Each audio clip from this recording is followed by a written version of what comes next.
The salt spray stings your skin as you're dragged toward the longship, the last touch of the familiar world you'll ever feel. You are 17, a coastal girl from Ireland, and behind you, the village burns. Your mother's voice is lost in the smoke. The men surrounding you speak in a harsh, alien tongue, their laughter guttural like the growl of wolves. Rough rope cuts your wrists as you stumble across the rocks. In that moment, everything you have ever known is gone. You are no longer a daughter, no longer a person, but a possession.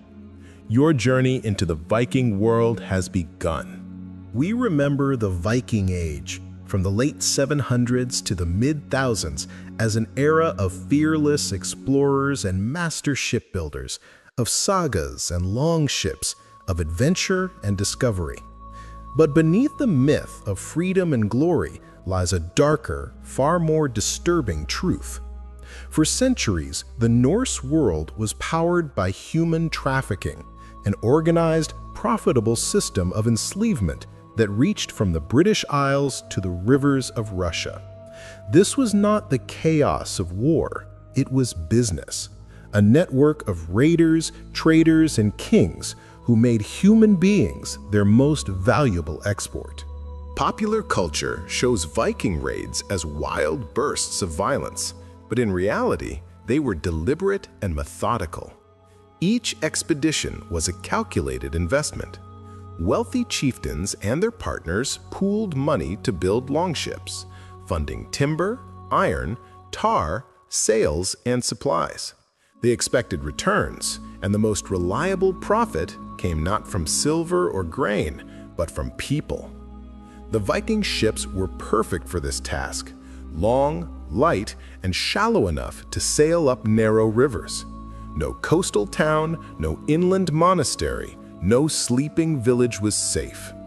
Communities miles from the sea would wake to the sight of sails on the river and realize it was already too late.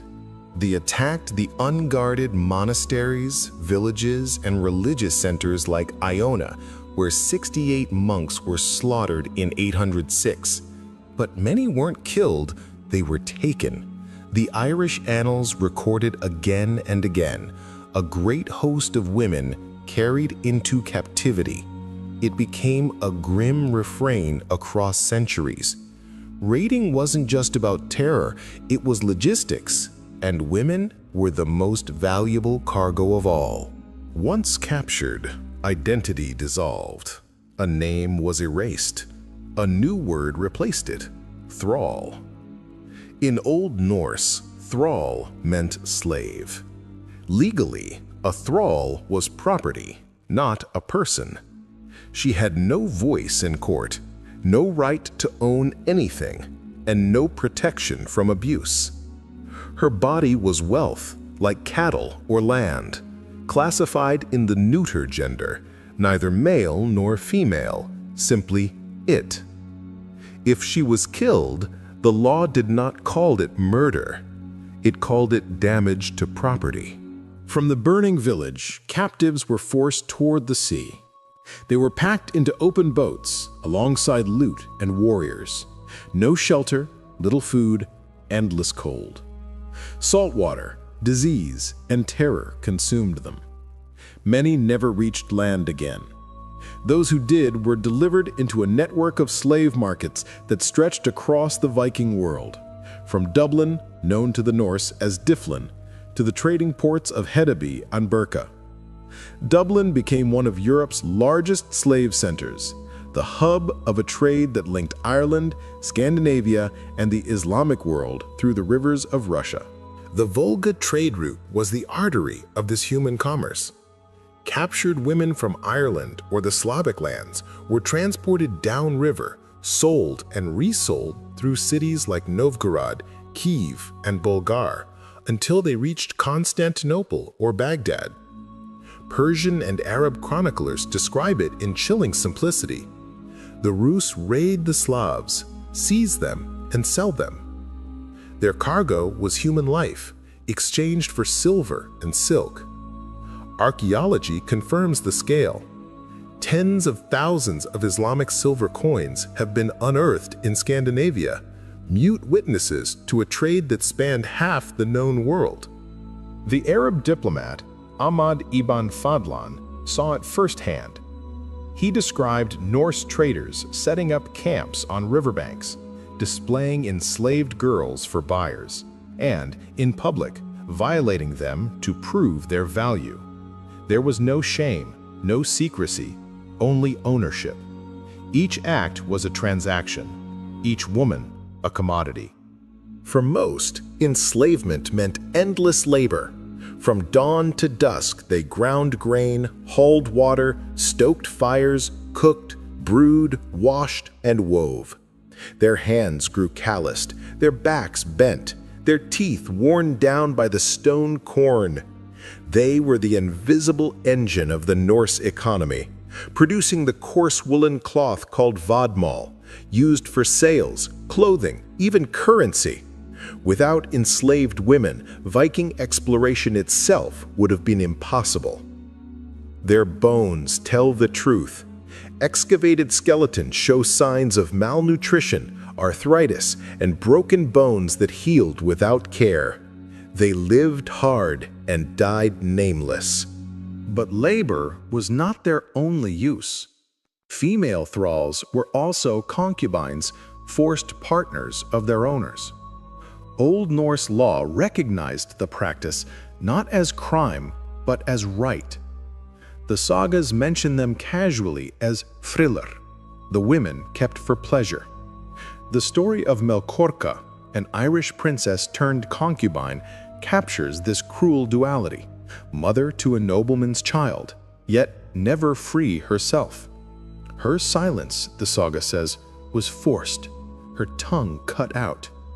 Children born to enslaved mothers inherited their bondage unless the father chose to free them. And few did. Modern genetics confirm what the chronicles imply. In Iceland, over 80% of the male ancestry is Norse, but more than 60% of the female lineage is Gaelic. The math is inescapable. Norse men founded Iceland with captured women.